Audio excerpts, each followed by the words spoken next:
Sahara occidental, le président du Parlement sahraoui, invité ce mardi du forum du quotidien Al-Sha'b, Khatri Ad-Douh, est revenu sur les derniers développements de la question sahraoui à la veille de l'intervention de l'émissaire onusien Horst Köhler devant le Conseil de sécurité de l'ONU. Je vous propose d'écouter cet extrait.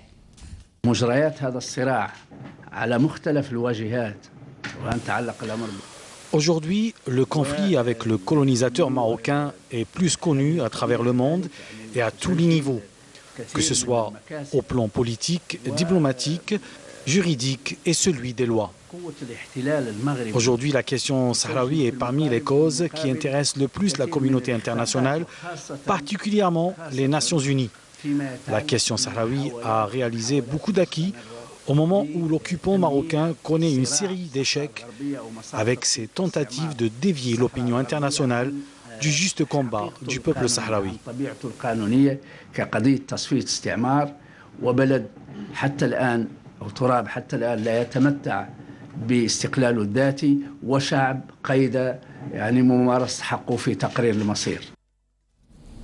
La situation au Sahara occidental et les derniers développements au cœur des travaux de l'université d'été des cadres du Polisario et de la RASD qui se poursuivent à Boumerdès. Naïma Chekchek.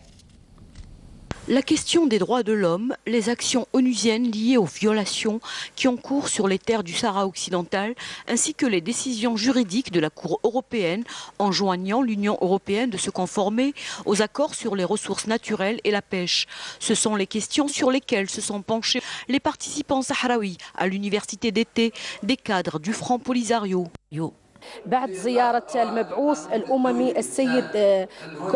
Après la visite au Sahara occidental de l'envoyé onusien M. Köhler, qui s'est mis au fait de la réalité des Sahraouis dans les territoires occupés, nous n'avons encore vu aucune évolution concernant les droits de l'homme.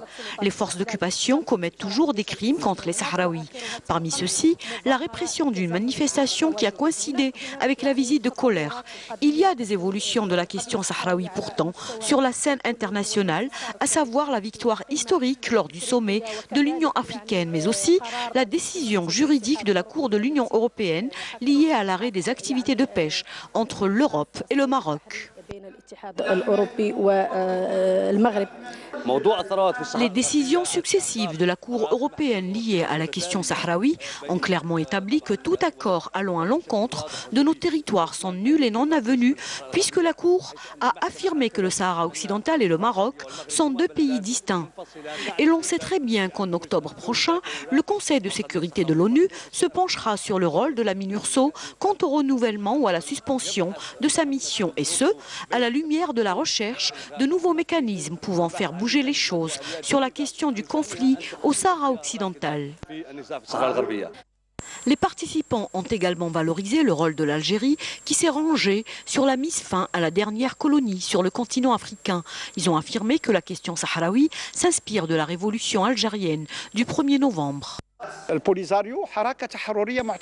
Polisario est un mouvement de libération reconnu par 143 États à travers le monde. Il est normal que nous l'accompagnions, tout comme nous avons par le passé accompagné l'ANC, le ZANO, le Frélimo, la Guinée-Bissau et tous les autres mouvements de libération nationale. L'Algérie est un pays respectable qui respecte aussi la loi internationale. C'est ainsi que l'Algérie ne fait que demander l'application de la résolution onusienne 1514 qui reconnaît au peuple colonisé le droit à l'organisation d'un référendum en vue de l'autodétermination.